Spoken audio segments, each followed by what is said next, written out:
here today. Thank you for joining us. We've got a great webinar, and I think everyone's going to learn something today. This is all about turning the lights on, the fight for transparency in 2022, the fiduciary responsibilities that are resulting out of the Consolidated Appropriations Act. And we've got some great panelists to join us in a discussion with Al Lewis. The first person is Doug Aldeen, who's an ERISA attorney based in Texas. And Doug has been working and representing aggrieved healthcare plaintiffs since 1997, one that was actually heard in the Supreme Court. Doug is also involved in some consulting work for the Self-Insured Institute of America and has been an advisor to RIP Medical Debt, which is a charity that works to abolish medical debt. And they've actually abolished more than $1.2 billion of medical debt. In addition to Doug, Scott Haas is joining us today. And Scott has some very unique credentials in pharmacy benefit management in terms of improving and innovating there. He's been working in this space for 37 years. He's actually built PBMs for the ground up. And Scott today will be helping people to better understand why you can go to the pharmacy with a GoodRx card or a Drexy card and get a better price than your copays, and some of the steps that an employer can take so that they're ensuring that their employees are getting the best price possible for their drug program. So without further ado, I'm going to turn it over to Al Lewis. Thank you, Mark. And before I turn it over to the panelists, I would note that we have personal connections with both of our panelists today. As many of you know, I've written 2 books on healthcare, Why Nobody Believes in Numbers and Cracking Health Costs. Both of them were written about a decade ago, and incredibly, both of them still sell. Not a lot. Like sometimes someone will say, oh, you know, I bought a copy of your book last week. And I'll say, oh, you're the one who did that. So, you know, a little bit. One of the reasons that Cracking Health Costs sells is because Scott is in it. He is featured strongly in our chapter on PBMs called This Is Your Health Plan on Drugs. And our other panelist, Doug Aldeen, is behind the curtain in our product Quizzify to Go, which I think many of you, actually some of you even have on your phone right now, which is a way of ensuring that your ER allowed cost stays below $1,000. Just by way of brief review, we have a special consent that you write in instead of accepting whatever they write in. You got to have them printed out. You got to basically follow the directions here and take a picture. Where we have run into trouble, it's because the hospital accepts the consent and people don't take a picture of it. Now, if the hospital gives you a hard time, there is a 24/7 number to call that has an expert on the other end, but also has Doug as a backup in case the hospital still objects. Now, I will tell you that no hospital has ever objected to the prevent consent. So poor old Doug, who frankly is charging us an arm and a leg for this, so I'm not too upset, is about as lonely as the old Maytag repairman.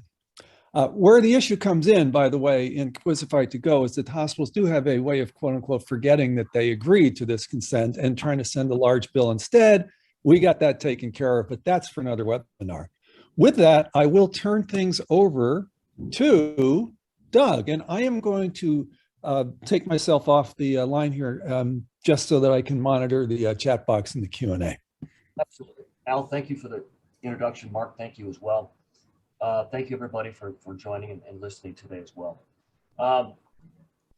Again, this is captioned Little People Carriers What's in Their Wallet, which is a takeoff of the old Capital One commercials, if you remember those commercials with the barbarians, which is one of my all-time favorite commercials.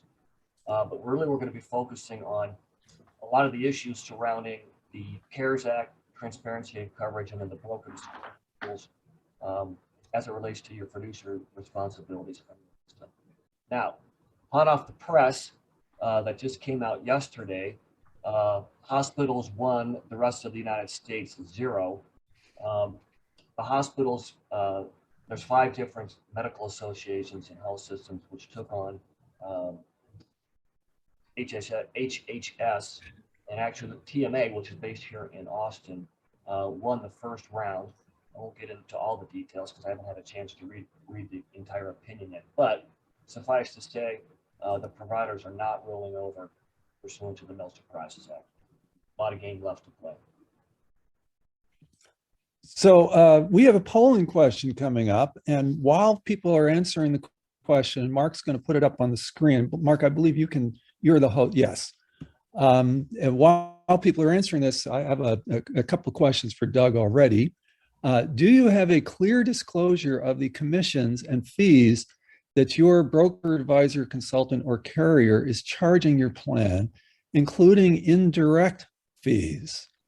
And your choices are yes, no, or you're working at. So Doug, one of the things you're going to be talking about is why 2022 is different in this respect from other years. So can you just give us a little tease of that? Absolutely. So prior to 2022, brokers, advisors, and consultants were not required to provide an exhaustive disclosure of the fees that they're earning, both on a direct and an indirect basis. I mean, in many cases, it would, your 5,500 would have certain fees that you pay to the brokers on a direct basis. But as everybody knows, the real money is on the indirect compensation. So moving forward, anything greater than $1,000, both on a direct and indirect basis, is required to be disclosed to the plan fiduciary, so they can make an adequate decision moving forward. So Mark, do we have the polling answer on this one? Oh my goodness. Well, gosh, wow. I was not expecting that. Usually I know the answers, before these things come in, but maybe there are some fees that people are not aware of. So Doug, you want to take it from there? We're going to look at some of these middle person fees as the first item on this list. And these are the three agenda items that you're covering that were in the description of the webinar. Absolutely. So let's take a look at this particular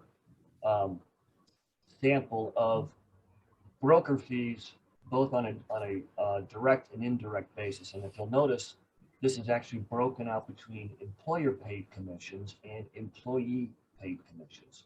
So this is a group of 1,936 employees. I think the total compensation here now, you can run my math, is pretty close to 600,000, thereabouts. I mean, you're really close. Now, what's interesting is what's happening in the market is a lot of different firms are stacking, if you will, their compensation on the voluntary benefits. So we're moving, a fair amount of the compensation from the employer paid to the employee paid, with the idea that might be to circumnavigate some of the different disclosures. Yeah, the thing is, Doug, I personally, this is maybe just me speaking, I don't have much of a problem with that, because let's say you're buying life insurance on TV or something, you see something advertised, there's a commission in it. This is a market-based transaction. You look for the best price as an employee. It's in the basic health benefit, whereas an employee, you don't really have much choice. And that's exactly right. I mean, so, it's a decision that the employee has to make, because they can elect to not take it. But you're right. Now, to your point, it is kind of a market-based decision, but you're not anchoring. You're anchoring it to the employee rather than employer.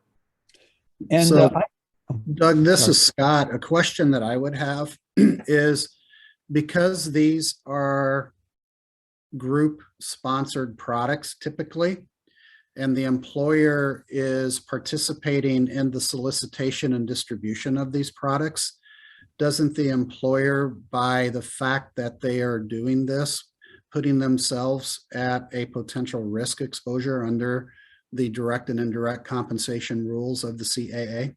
Absolutely, Scott. And I think that's an absolutely fantastic point.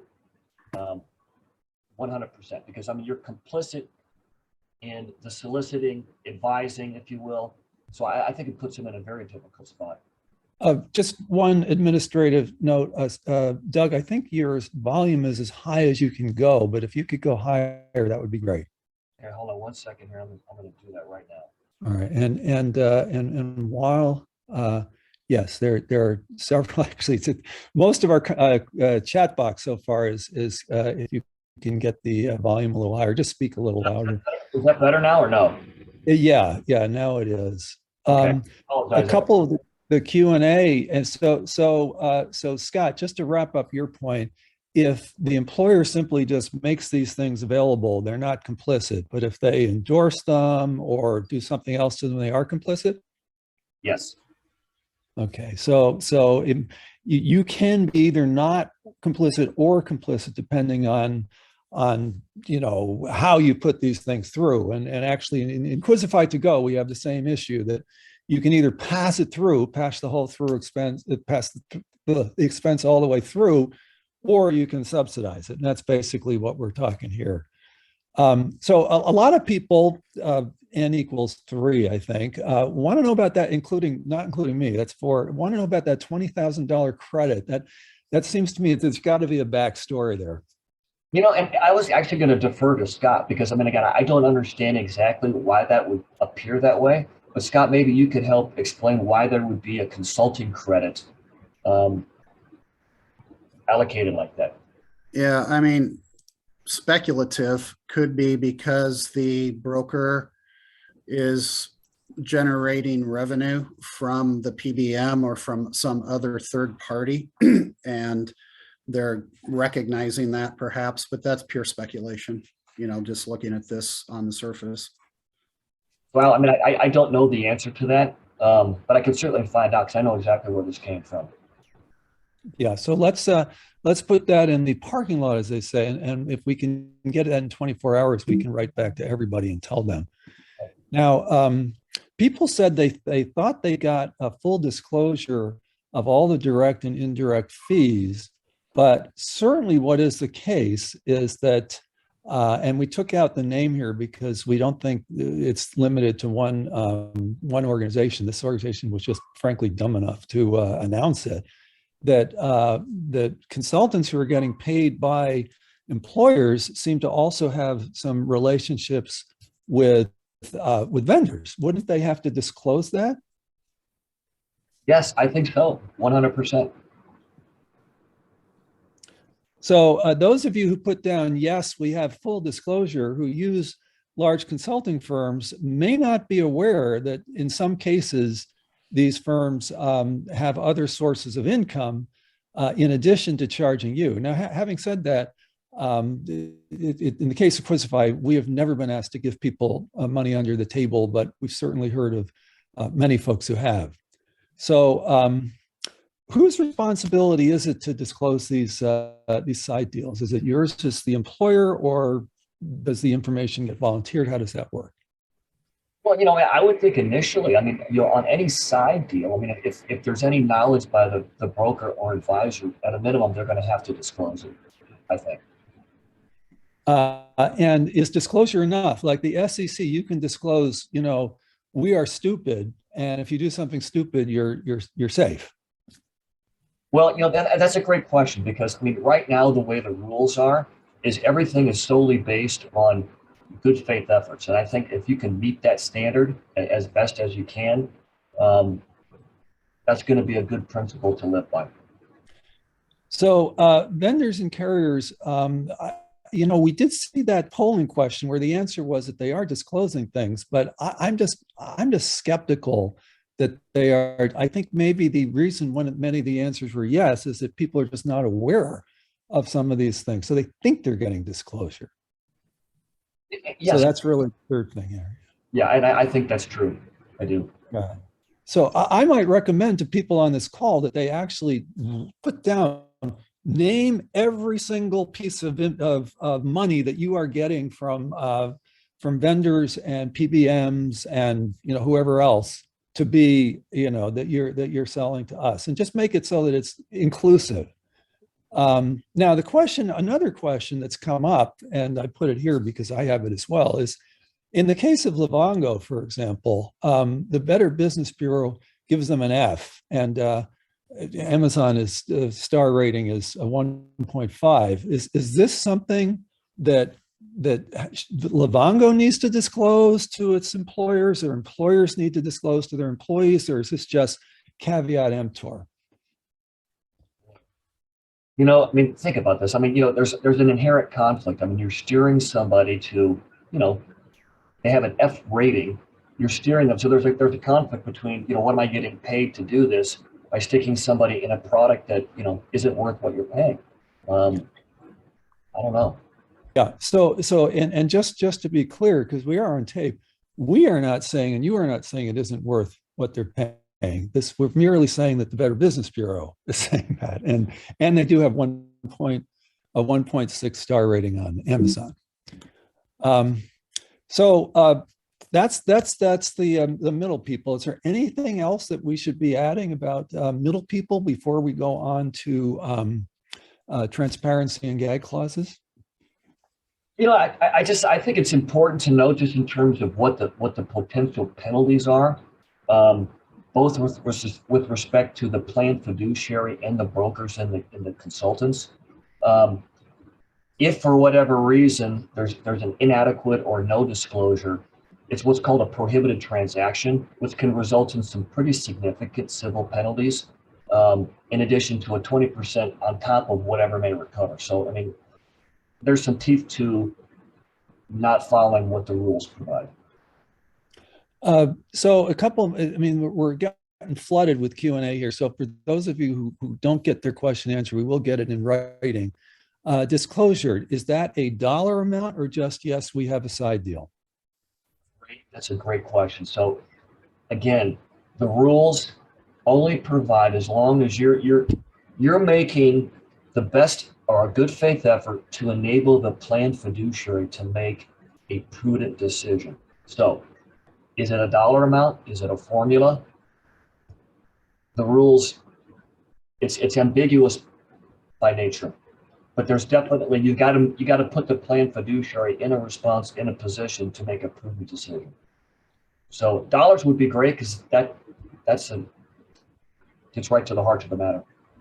Okay, and then there's one question I might ask to have it rephrased, and your first name begins with an F. I don't want to say it because I'm having a little trouble understanding it. So if you want to try again, I'll ask the question again. But for now, let's go on to another polling question. So Mark, you want to throw this one up? How are you planning to obtain? Now we've now moved from middle people to networks. How are you planning to obtain and report the network negotiated rates in your plan? And your choices are: we'll use reference-based pricing and direct contracting, so we have the prices. Our TPA will compile and provide and report the data. Our health insurance carrier will provide and report the data. And while you're doing that, let me see if I can just understand the question a little bit. So, okay, so let's take Livongo as another example. Again, Livongo actually, when they were a public company, disclosed that they pay $25 million per quarter to quote unquote channel partners, meaning essentially people who get paid to represent them. I am not aware of any organization using Livongo that is aware that of the amount that they are being paid, that Livongo is paying to have access to them. What is your thought on that? This is so person whose first name began with F. You don't have to repeat the question. I think I get it now. Was that directed to me, or? Yeah, that's to you. Yeah. Repeat the question, because I'm having a difficult time. So the question is, I mean, is every channel partner required to now say, we're getting X amount from Livongo to tell you this, or are you required to ask, or neither? Well, here's, if you look at what the definition is in the Act in terms of how you define brokers and consultants, it's pretty expansive. And so, is every single channel partner required? I mean, again, I think it's going to be fact specific, but for the sake of this, webinar, I think there's an obligation, assuming you fit within the definition, within those parameters as defined by the Act, you're going to have an obligation to disclose it. Okay, so there's going to be a lot of disclosures coming up. Mark, how'd we do on the? All right, so all right, the TPAs should be all over this one. All righty, next question. Okay, so talk about this slide, because you sent us this. Yes. It needs a little bit of explanation, and go for it. So this would be a file that a hospital is going to have to provide in terms of the information. Here are the negotiated rates. This happens to be Mass General in Boston. These are all the commercial negotiated rates for actually major joint replacement.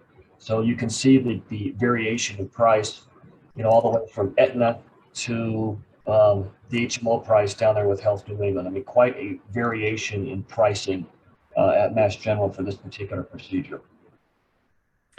Yeah, just a little bit, huh?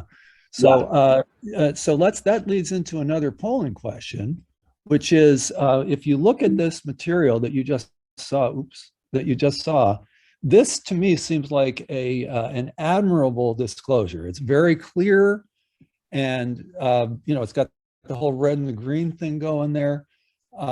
So the question is, do you expect to be able to get this information from your carrier? And your choices are definitely, probably, maybe, or haha, good one.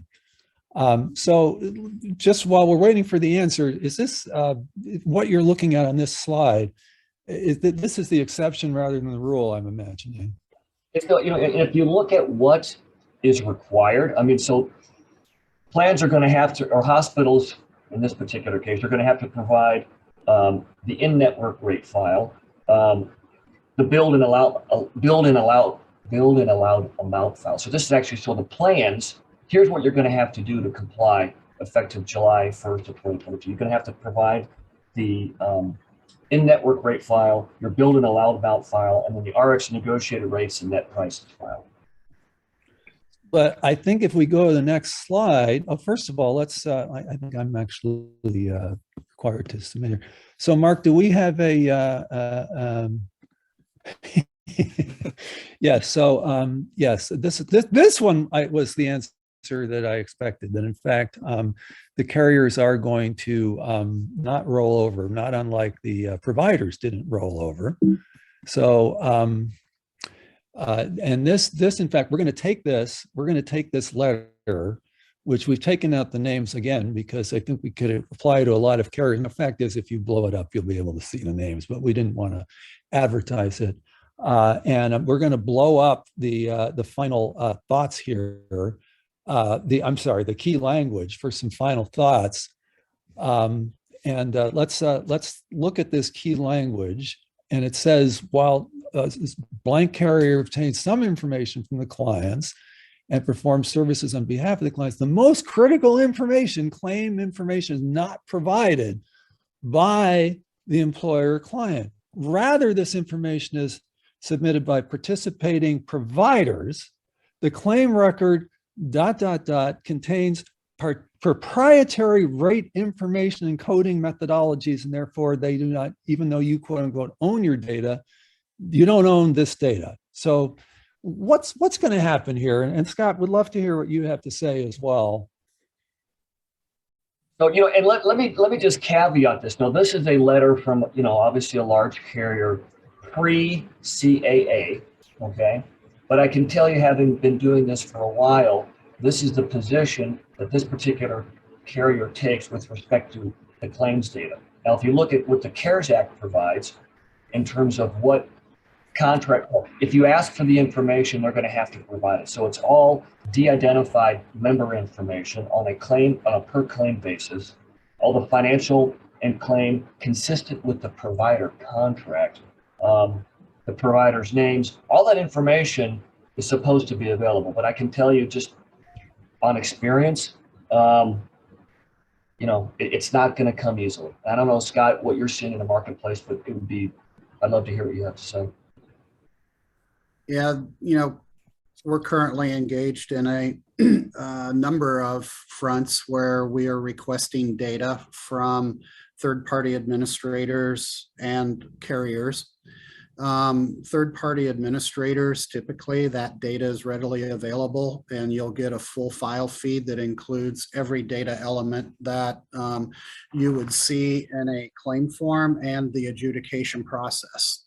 So there's very little resistance in the TPA world. However, when you get into the carrier world, there is still a tremendous level of resistance, to a point where you go through a dance in order to ultimately get information. But I think because of the fiduciary issues that the CAA now places, documentation of that dance in order to defend the plan sponsor's interests, that, hey, we did ask for this, but yet we may or may not have gotten everything we asked for, I believe ultimately is going to come into play at some point in time. Good. That's exactly right. So this is, and this relates to the next question that came in, that it seems like there's a butting of heads between the gag clauses and the CAA. Correct. So do we think the CAA wins, or do we think the carriers are going to stonewall? I'm an optimist. I think the CAA eventually prevails, but it's not going to come without effort.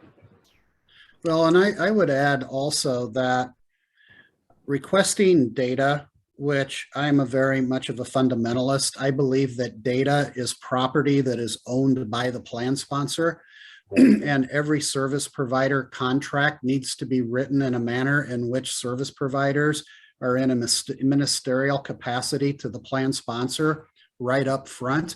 And unfortunately, that is not the case of what you see in the marketplace today as a prevailing discipline.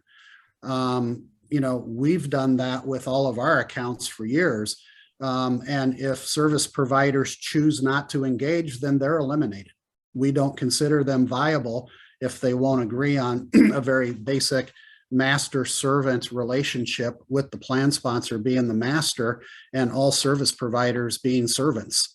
And if a servant, under common law, I believe it is, and again, I'm not the attorney, Doug, you can correct me, but my understanding is that if a servant withholds the property of the master, then that is basically considered theft.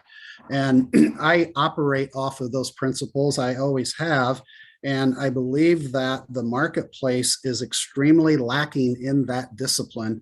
And that is, partially why the CAA has come about, because when you look at, you can go into a lot of rabbit holes here, but, if you look at what ERISA means and how it governs, private employers are horrible record keepers. They're horrible at the discipline of understanding the master-servant relationship, mainly because no one's ever pressed them on it up until now. The CAA amends ERISA to basically open that pathway.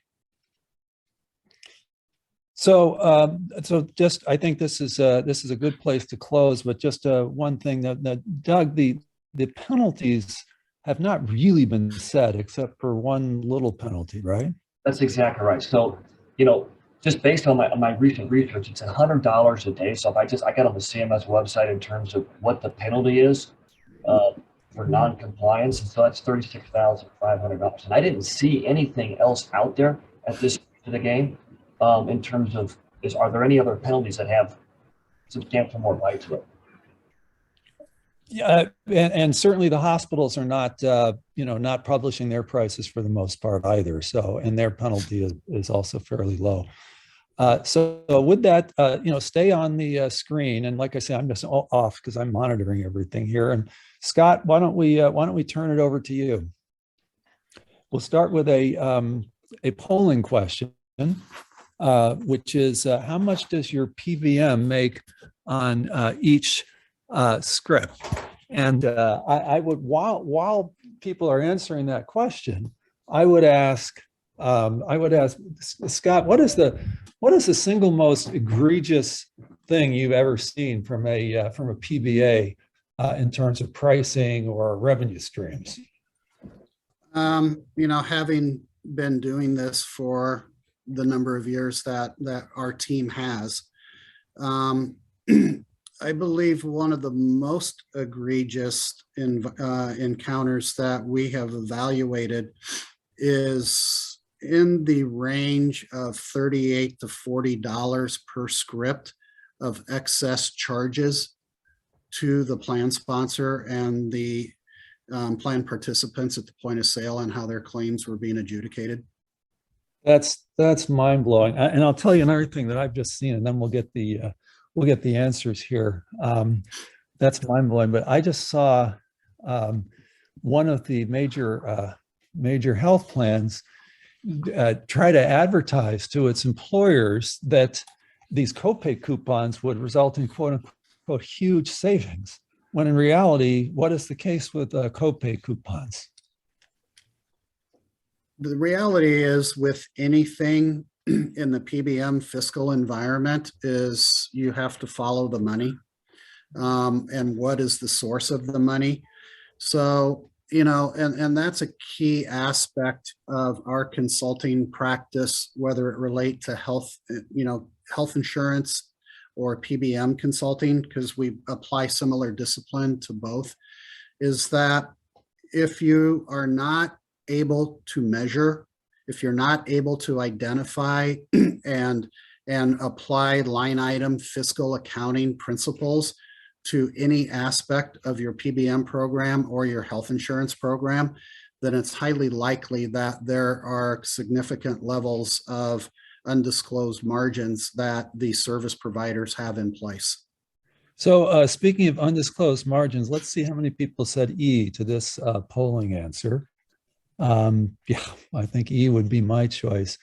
I think it's possibly because we tend to get a self-selected group into these webinars that are in the sort of the you know, leading edge, that a lot of people think they're, or maybe they don't think, maybe they are paying $9 or less. But that would be the that would be certainly the exception in the marketplace, right? I mean, that people are paying less than $9 a script for PBM. Scott? Say the question again, Al. Well, the poll says that 38% of people are paying $9 or less as a markup on each generic. And I can tell you with drop dead certainty that my wife's employer is paying a lot more than $9, because when I switched to a Drexy card, I myself am now paying like $3 or something for my Ambiens. And before, the total amount was about $40, of which I paid $15. I have a hard time believing that most employers are paying, the plurality of employers are paying $9 or less for a script. So what do you think? I would say that A is the least likely option here. You know, if you've seen one PBM contract, you've seen one PBM contract. You can actually look at a PBM contract from the same PBM that is identical, and then you look at the client's data and you get different answers as to how that contract is being applied. And a lot of that is because of the variable contract terms that are allowed in most PBM contracts. So the way that I'll answer your question on this $9 or less is that look at the state of Ohio Medicaid audits that are now very public. And one of the things that you will see very, very quickly is when they went through the audit process, what they identified is the vast majority of excess charges to the plan sponsor, in this case being Ohio Medicaid, was in the generic component. Almost to a point, I believe the number was in excess of 32% of excess charges were in the generic component. And the reason being that that is occurring is that the PBMs utilize contract terms that are variable. They're not fixed. So for example, average wholesale price minus some discount for generic, if your contract says that, you've got a major problem, because that essentially allows the PBM to charge whatever they please. Let's just park that for 1 second, because that's a very good way to get into this next polling question. Then I do want to come back to the AWP And Doug, I think you're about to say something as well. So while people are answering this question, this polling question, Doug, why don't you say what you were just about to talk about? First, let me just read the question here. Regarding drug prices, I control my fiduciary risk because my PBM is basically good enough. We benchmark or we get line item pricing. There's probably should be an answer of none of the above, but see if you can pick from those three. Doug, what were you going to say? Thank you. I was just going to ask Scott. So is that fluctuation? Is it like interest rates that can vary daily, or is it annually? I wasn't sure in terms of how frequently those prices fluctuate. We see frequently in PBM contracts. So let's take a single employer and we have their data. Yeah. So it's the same contract. We very frequently will observe the same drug priced at the same pharmacy at the same day, priced differently. Okay, it could be that random. How or why that would occur, there's all kinds of issues there. But the key that we look at is if you cannot define metrics around unit cost pricing, then you have no way to control the ultimate outcome of what the results of your net cost is going to be. Because you have to keep in mind that the contracts that a plan sponsor signs with a PBM is between that entity and the PBM. Even in a pass-through model, the plan sponsor is not a party to the contract that the PBM has with the pharmacy. And that's one of the big downfalls, I believe, of these pass-through models, is that you even will see variability in pricing in a pass-through model that is all over the board. So for example, we recently did a pretty significant analysis of a pass-through PBM, about 750,000 claims. And we saw this consistently throughout the data that, and I'll take a particular drug, I'll isolate out a high, 20 milligram atorvastatin. Why would you pay over $3 per pill for a 20 milligram atorvastatin whose wholesale cost is 4 cents or less? But hey, it's pass through, so it must be good. Okay. The point is that, there needs to be a realization that in any given environment, and we don't really get hung up in terms like pass through and transparent and fiduciary PBM models. We don't care if you call yourself a zebra. It doesn't matter to us. What we look at is basically getting that data and analyzing that data on a line item cost accounting basis, and then determining that regardless of what you call yourself as a PBM, is the contract that you as a plan sponsor have driving optimal pricing? So let's go back to the AWP thing that we put in the parking lot. I recall you had this in my book, that that AWP, average wholesale price versus what you're paying, was a construct that was invented, but basically before generics. And if you apply it to a proprietary drug where there's single price, it makes a lot of sense. Whereas generics is precisely the opposite, because there could be, a dozen or more in the market, right? You could look at a contract, Al. This is what we mean by variable contract terms. AWP, NADAC, WAC, any of those types of definitions, those are variable definitions. I'm not saying one's better than the other, one's worse. Ultimately, what we do is use line item accounting to basically determine if it's competitive or not, or if it's creating a optimal price related to market pricing that's available through creating competition. And I'll talk about that in a minute. But the key is that it doesn't matter really what the definition of AWP is or whatever, because we can look at a contract, and going back to the example I used a moment ago, we can see in data that the same drug at the same pharmacy in the same day under the same discount contract is pricing differently. And then if we look at another client that's in the exact same contract, we get different answers, we get different results. So the goal is getting rid of variable contracts and creating fixed definitions that you can measure. And ultimately, we believe that will give the fiduciary the greatest level of defensibility. It may not give them 100% defensibility, but it's going to give them the greatest level of defensibility. Then the basic question becomes, how do you procure those types of contracts? I just want to pause there for a second. First, let's see what the answer in the poll is, Mark.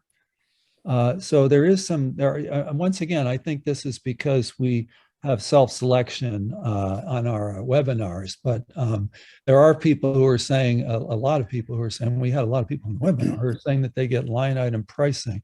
Now, we did have one interesting thing come in on the Q&A. It's not technically a question, but it's still interesting enough that I want to repeat it. My answer is none of the above. We directly, and I'd love to get your opinion on this, we directly negotiate our prices with pharmacies, upload the price file to the PBM, and pay the PBM an admin fee, no dispensing fee to administer the rates we have negotiated. We manage our own formulary decisions, write our own PA policies, and our own step therapies. You had mentioned the step therapies. There was no room for lack of transparency in our arrangement, except if you argue that some manufacturer revenue is hidden, which outside the definition of rebates, which we've crafted very carefully. So it sounds like, I'm not going to mention the name, but that there's one large employer that is extremely well known for managing its pharmacy benefit. And it sounds like there's no holes in this one, unless I'm missing something. No, I would say that those are all fine attributes, but again, does it produce an optimal result to the favor of the plan sponsor and the beneficiaries of that plan? You know, I'm not placing judgment on any of these models. I'm just saying that there is a, you know, there's ultimately, you know, an end result of what a business model or a contract produces, and that's what we're looking at.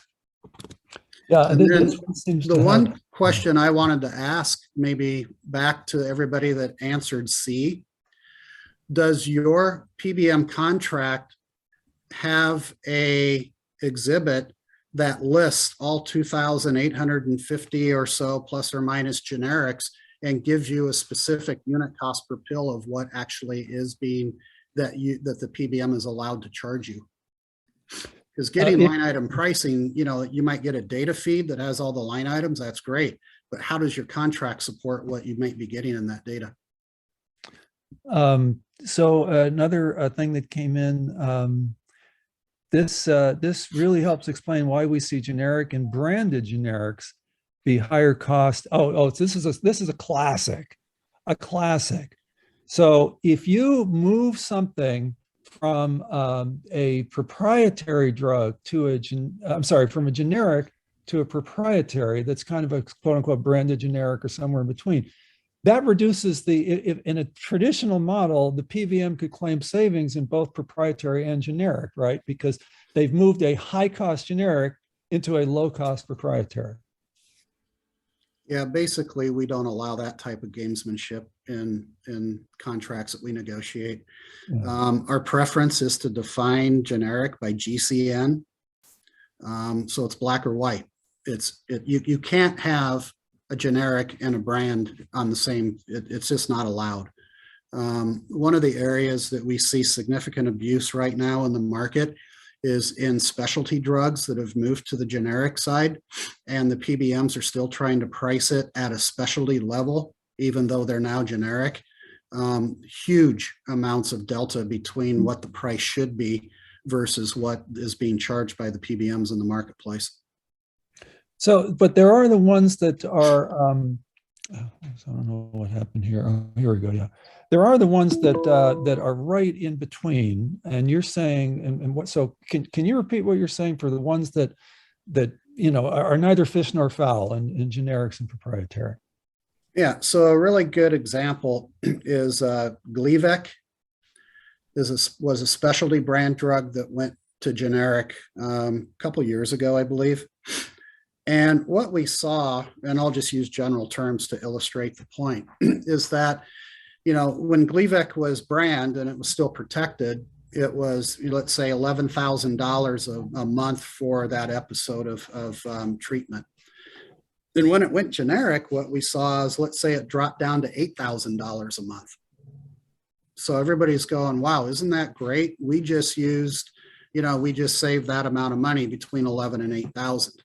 But the reality is that when you look at the wholesale cost of that drug now being generic, the true price of that in a market-based environment should be around $400 a month. But yet the PBMs are consistently still classifying that as a specialty drug and charging as a specialty rather than a generic, which it is. And Right. so there's a number of those types of drugs that have moved in from the specialty into the generic, category that, there's huge amounts of money still on the table there.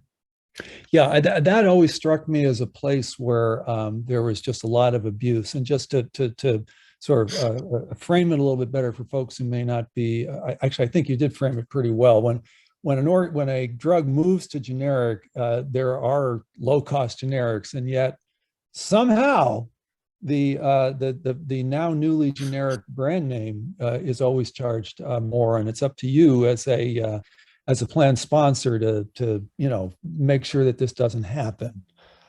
So we have a couple more questions coming in here. A very large plan is online with us that uses a reverse online auction for its PBM. What do you think of those? If it can withstand muster of line item accounting, that's one method of procurement. The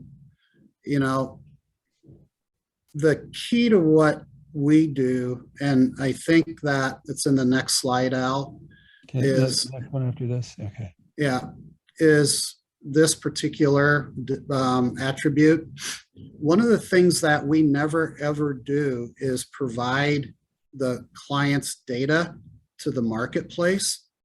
We will give an outline of the demographics of the employer, the plan sponsor, but never ever do we release the actual line item data.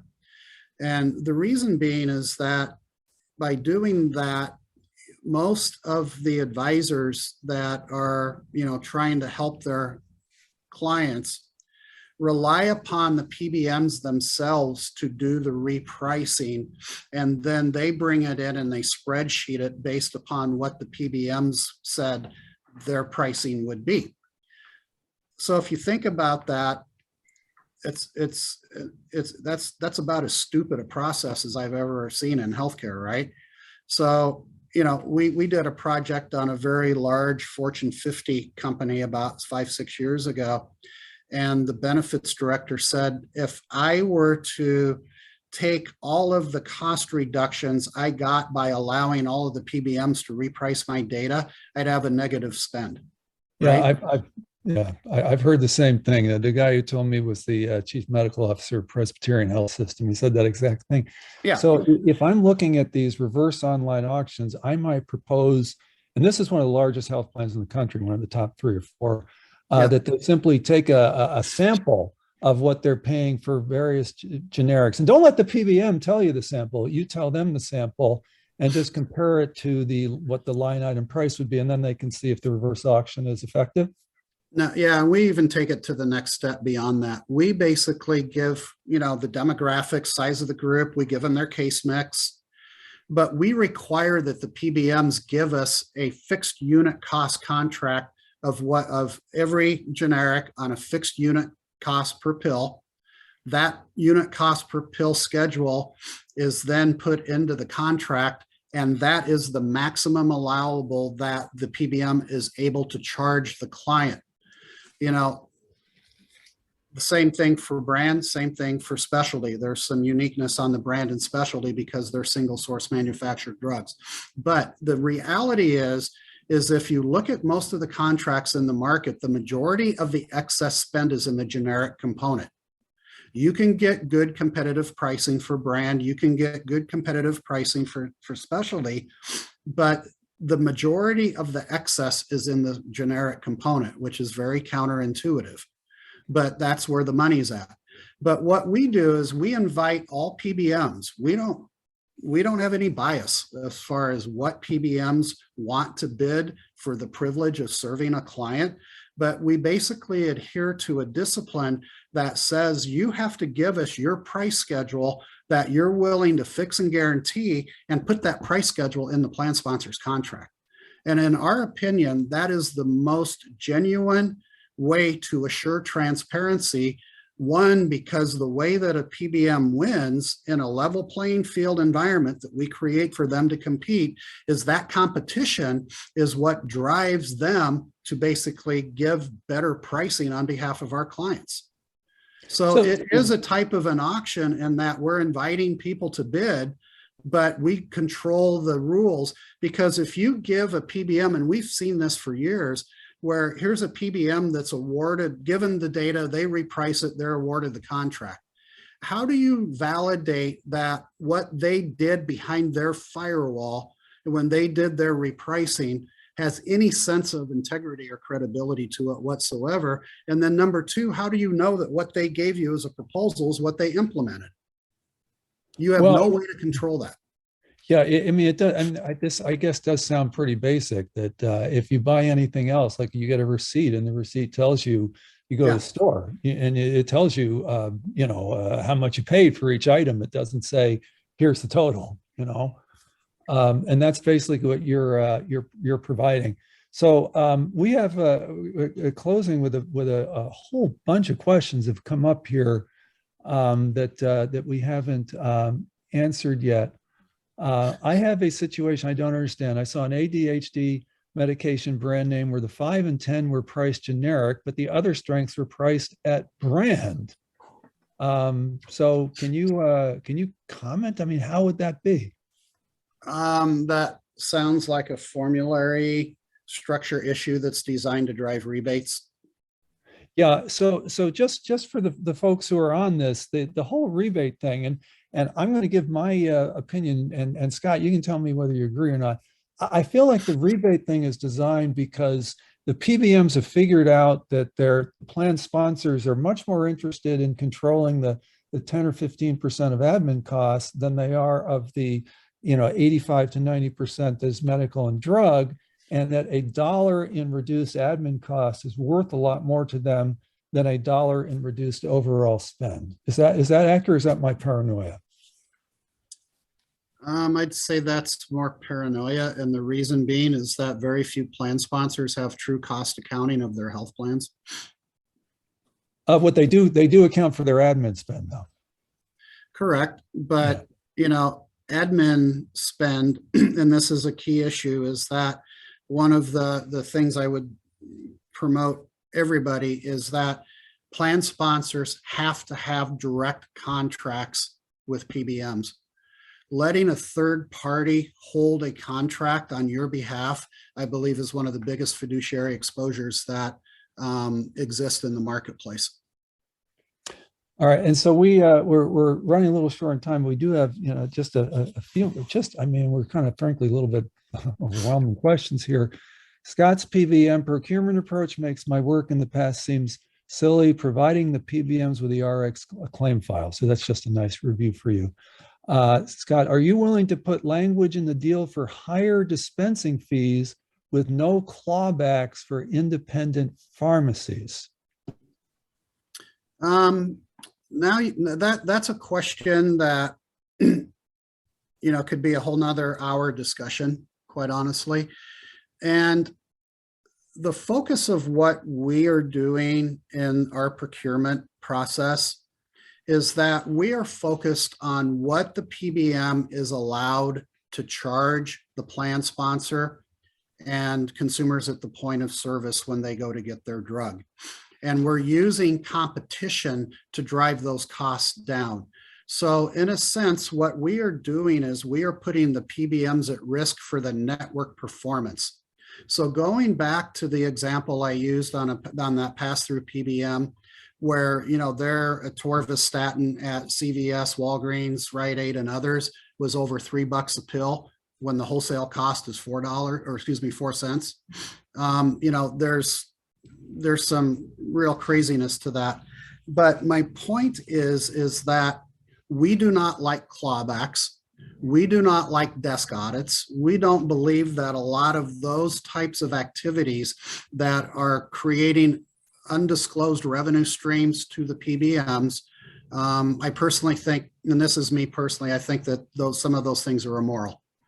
But at the same time, we're focused on protecting the plan sponsor's interest and getting them the most optimal pricing by using competition to leverage the market. We're sympathetic to the pharmacy's issues related to clawback, related to desk audits, related to all of those issues, but we can't really do much about that. That's a bigger issue, and those are contracts that the plan sponsor is not a party to. Those are issues that relate to the contract that the PBM has with those pharmacies. And, you know, there's a real firewall between those two. Again, very sympathetic to those issues, but I'm not sure how you fix that. So bottom line is is that you're just looking for the net price and what goes on behind. But behind that is someone else's problem. It's just yeah. So for example, let's say we go through a competitive bid process and using that 20 milligram atorvastatin, you know, the most competitive unit cost price in that type of an engagement, let's say it's 8 cents a pill. It's 8 cents a pill, regardless of whether somebody goes to CVS, Walgreens, Rite Aid, or Joe's local pharmacy. Okay. And also it's the same price at mail, taking the gamesmanship out of site of service gamesmanship, which happens within all of these arrangements. But there gets to be an even bigger issue is that, you know, these contracts between the PBMs and the pharmacies are global in nature. They could include the Medicaid line of business. They could include Medicare Advantage. They include, you know, exchange business. They could include, you know, fully insured, depending upon how all of that is structured. So it's not an easy issue to answer, you know, from a perspective is, you know, does pass through ultimately benefit, you know, the local pharmacies? I mean, when you look at the total number of scripts that are basically issued through big boxes versus independent pharmacies, you know, it's decreasing rapidly because of a lot of predatory practices by PBMs and the organizations that own them. Well, and of course, in the case of a couple of them, they own the PBMs. Just to wrap up, just to preserve my own reputation here, we did get a comment. Al, you are 100% correct. So many plan sponsors focus on admin/fixed costs and not the actual cost of claims. So maybe it's not all my paranoia. But just to close this up, it sounds like the bottom line is there is no substitute for looking at just plain old how much you are paying for each pill in the generic pharmacopoeia. Yeah, I think if you go to the last slide that I gave to you, it may be kind of corny, but that's basically the issue. Next one. Yeah, the next one, I think. Isn't it? I'm sorry. Yes, you're right. Actually, I think it's this one. Yeah. That one right there. Right. So if you can't understand price, if you can't measure it, you can't understand it. If you can't understand it, you can't control it. And if you can't control it, you can't improve it. You know, I usually think these businessmen sort of, you know, major kind of philosophical comments are not really that useful, but this one certainly is. And it certainly applies to PBMs. And for some reason, I'm seeing questions, the number of questions going up, but I'm not seeing the questions, but we will find them somehow. I don't know why they're not showing up. And we have run out of time, but oh my goodness. Oh yeah, for some reason they just all showed up now. All right, we will answer all the questions on the follow-up that you'll get by tomorrow. And we'd love to thank our panelists for being with us and our large number of participants for participating, especially very actively with the chat box and the Q&A.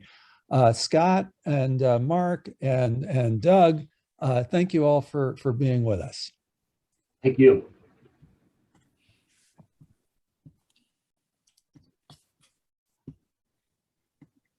And now you guys still there? Mark, you're there. Scott, I became smarter today. Yeah, I think we're still got an open mic here. Let me just, Okay.